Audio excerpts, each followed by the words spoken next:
photocopy it, watermarks would appear, and it really is a formal and secure process. That's kind of it. I encourage you it's really exciting reading, but certainly helps you to kind of familiarize yourself with the process and with the whole election ideas and different things. And again, as we meet, and there will be at least, I think, 2 more meetings before the election, there will be parts of this that will get updated each time. For instance, you've got ads that were run for the last election, so we will provide you with the updated advertising. I think it's about everything as far as the guidebook goes. Just real quick, there has been a change, just as a reminder, there has been a change to the polling place location for districts 3 and 4. It was previously at the Berlin Police Department, but this year it will now be at St. Paul United Methodist Church on Flower Street. So that information as a polling place has been updated in your guidebooks as well. And I don't know if this is something to review tonight, but one thing that we discussed was perhaps going over the materials that you feel that you may need available on the day of the election. That's like the last page of section 2. Yeah. I know this is their first go around. Yeah. I know this Yeah. is something. A lot of this, we as well as everyone else had to make some last minute adjustments and kind of rethink things during COVID. And so some of the items that are listed on here were sort of left over from that, but they could certainly still be things that, would be hand sanitizer and cleaning wipes and those sort of things. Yeah, they're just sort of leftovers from COVID, but it's certainly something that we can have on hand if you feel that that would be a good idea. Like the disposable gloves, things like that. Yeah. Any questions regarding the guidebooks? This other large maps. Maps that are, instead of 8.5 by 11, they will be, well, the size that's in your book, which is 11 by 17, I think. Yeah, so it's just a little bit larger. I can't think, at one point I did have much larger maps. I'm gonna have to see if we still have those.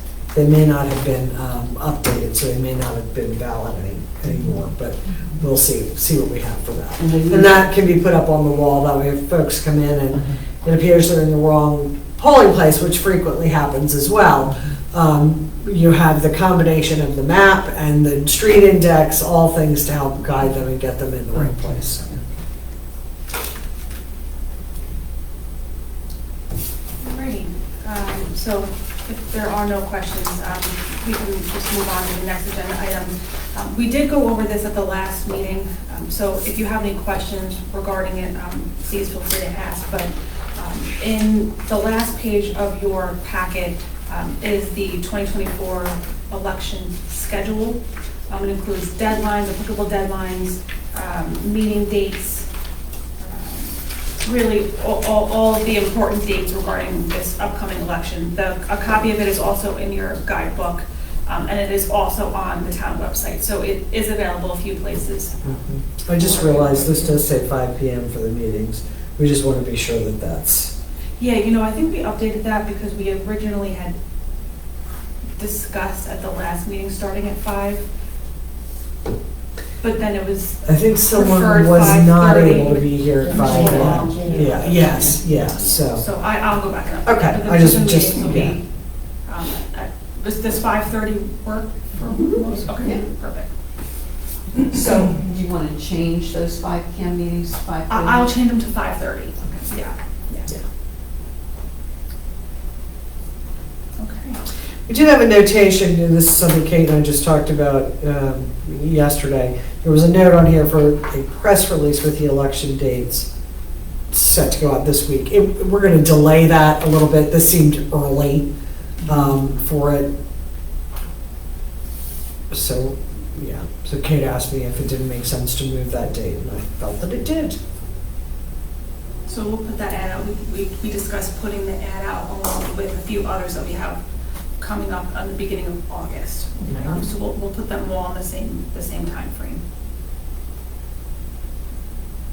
So if you're looking at this calendar here, the press release with the election dates will run with the ads for the 8/14 date on the election schedule. Okay, and just as a reminder, this upcoming election is for mayor and council members for districts 2 and 3. Right. So that is the segue into the next agenda item, which is the review and certification of candidates who have filed to date. We have not had very many to this point. We did have one, however, for District 2. So this is my first go around doing this with you all. So is there anything that I need to do? Yeah, the only thing, what you're looking for basically is to make sure that the forms are complete. The information as far as the candidate's eligibility to run for office would be things that we would check before they even got to you, to make sure that they have chosen to run in the correct district, that they have met the voter registration requirement, the residency requirement, different things like that. So really what you're looking at is to form, making sure that, you know, all the I's are dotted, T's are crossed, that kind of thing. But there's nothing there that jumps out at you. In this particular case, this is an incumbent, so that makes it just a little bit easier. So what we do usually is you just go ahead and pass the whole packet down, and as it goes, just take a look at it, and on the cover page, not that letter, but the actual just initial at the bottom to indicate that you've reviewed it. So what, the initial, the cover page? The first page of the act, yes, the filing, yes. One of the big parts of these filing packets, I'm assuming, I shouldn't assume, is the financial disclosure in this one, because he is an incumbent. His was filed earlier in the year. For new candidates, it's a little, just the dates change a little bit. So that has already been reviewed by the Ethics Commission, so the information that is contained in the form is not really something that you need to review. It's already been reviewed. What you're looking for is just, has it been submitted? Have the different pieces that are required to be submitted, are they included?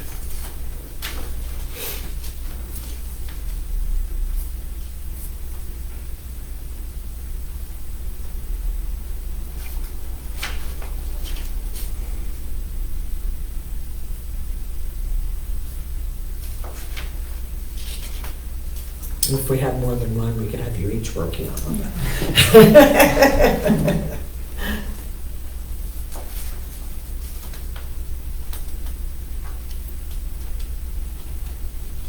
That was a while ago. Oh. Yeah. And what's bizarre is we had it hooked up to the Wi-Fi last night and it ran I very know, good. it ran perfectly That's last funny. night. It's active, so it's fine.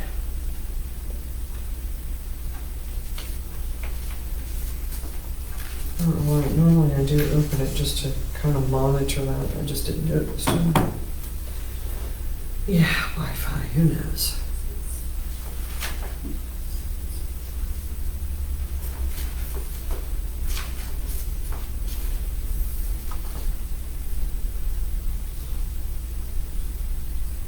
So we're checking to see the lines that the blanks are filled in.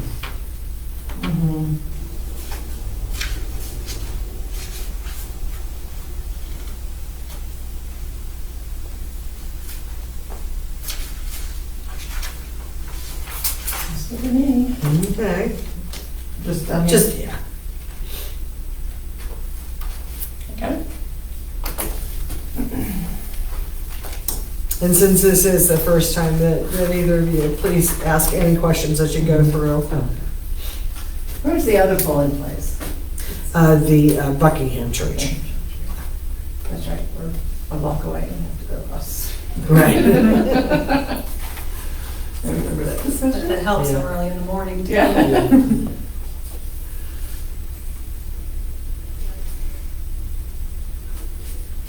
Yeah, it's funny. We always get so many questions about, well, I live right across the street Yeah. from the polling place. It's like, what, we can't always find a polling place smack dab in the middle of, Everybody. wherever it's, yeah. Yeah.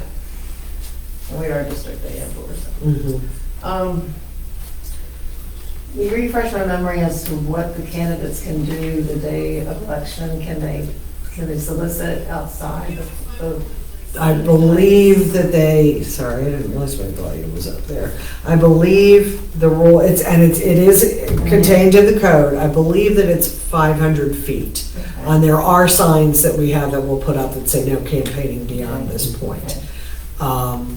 That's the kind of thing though, where you're inside a building all day, you may not be aware of, but if someone comes in and makes you aware, then you can call us because you can't leave the polling place, so, Right. yeah.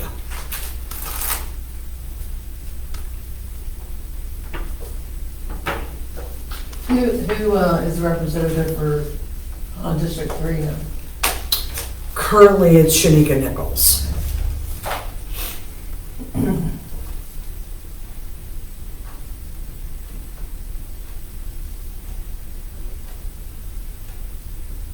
And I did update, I'll mention to you, we're reviewing, in section 3 of your guidebook, the county board of elections will have a staff member on site on the day of our election, and that contact information can be found in, it has been updated in your guidebook. So the name and contact phone number, both their cell and office number are in the book. Okay. And the reason that they have someone in office for the duration of the election, it's much less frequent than it used to be because everything is now computerized and it's instant updates and that kind of thing. But it used to be that occasionally people would register to vote right at the deadline and their information may not get incorporated. So you might have someone come in and say, well, I registered, and we would have to call the county board to verify that. Typically that doesn't happen anymore, but just in case. We do not maintain our own voter roll. It is through the states, which is the county, so. Right. So if an election is uncontested, you still hold on? No, it's canceled, and it's kind of a last minute thing, but if it's uncontested, then it's not held. That person is by default the winner. That happened a few years ago. It's happened a few times, yeah.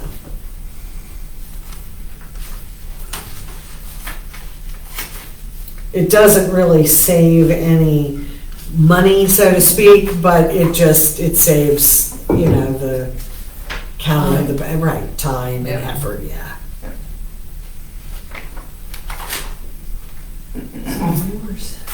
Thank you.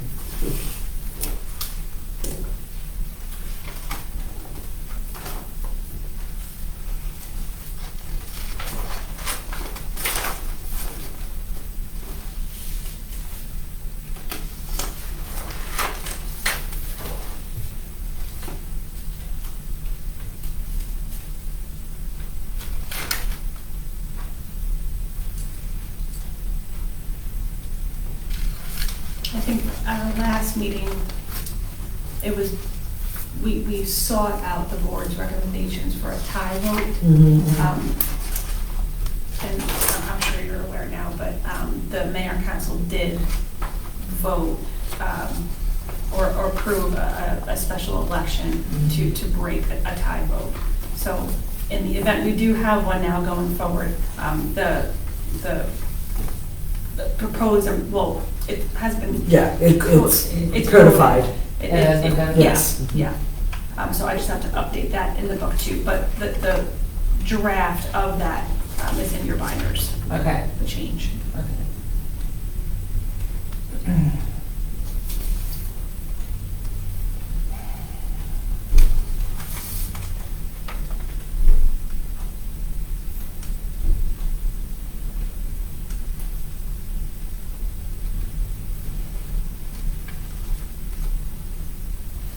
What are the hours for, on election day? 7 to 7. 7.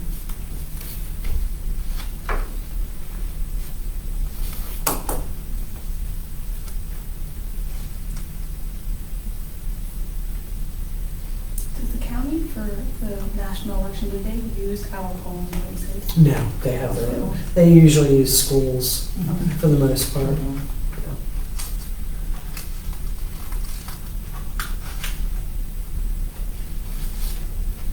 And that was part of, we tried to see if there was a way that we could work things out so that it can't be on the same ballot, but if we could just be, in the same building, maybe you would get people, but because Berlin is not all in the same state, county, federal district, we couldn't, it just wouldn't work out, so.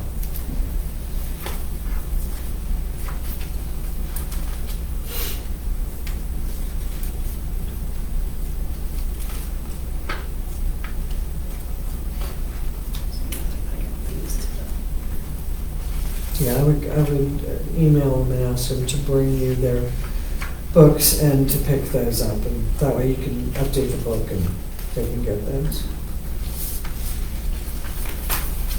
I would check with them too to see if the timing is a problem. We may need to figure something else out. Especially, the deeper you get into it, you really do need to know that you're gonna have your board members present, so. All right. If, since we do have a few members here, if another day or time going forward, 4-hour meetings would work better for those that were not able to make it tonight, do you have any scheduling conflicts? Or would you be able to just email me any scheduling conflicts that you may have going forward if we do have to change the day or time of our meetings scheduled at this point? Like Wednesdays are not good for me, but I can, Okay. do you try to email that to me? Would you mind if I just have it all on record? Okay. Yes, because Monday and Wednesday at 5. Okay. Okay. I'll try to just, who knows, it could have been just something came up, but if it's a real problem, then we'll probably have to look at something else. Okay. So, and Wednesdays we usually have meetings here, Mondays and Wednesdays too. Not that it would necessarily, our biggest issue with having 2 meetings at the same time is the live stream. You can only live stream, one thing. So, yeah, it's not so much a conflict with the space as it is just the ability to live stream. So. Okay. Well, that is it. Any questions, comments, concerns? Not right now. Okay, well, thank you all. Do I have a formal motion to adjourn the meeting? I saw it. Second. Thank you very much. So it looks like the next one is scheduled for the 3rd of September, so that's a little bit of End a, of summer. yeah. And we'll just copy these off. Yes. That's front desk is fine. Yeah, that's fine.